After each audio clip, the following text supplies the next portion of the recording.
Ihanda na ang inyong mga pwesto, mga kapatid, dahil umpisa na ngayong gabi ng Sigabo nina Coco Martin at Julia Montes. Nasa frontline ng balitang yan, si MJ Marfori.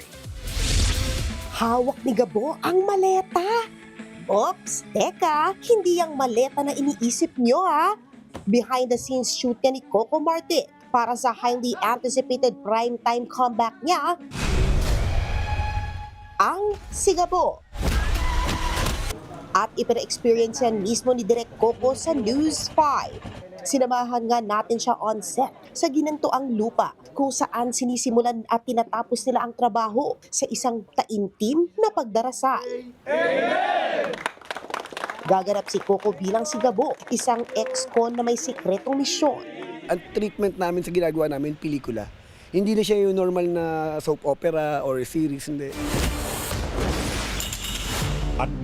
Hindi makukumpleto ang pakikipagsapalaran ni Gabo kung wala si Samantha Jacinto, ang abogadang investigative agent played by Coco's real-life partner Julia Montes. Tigil! Hindi pa kita pinapatigil ah! Hoy! Hindi ako goldapper! Bukod sa pagiging bida, si Coco ang co-director at producer ng serye. Siyempre, katuwang ni Direk Coco sa operations ng programa si Julia.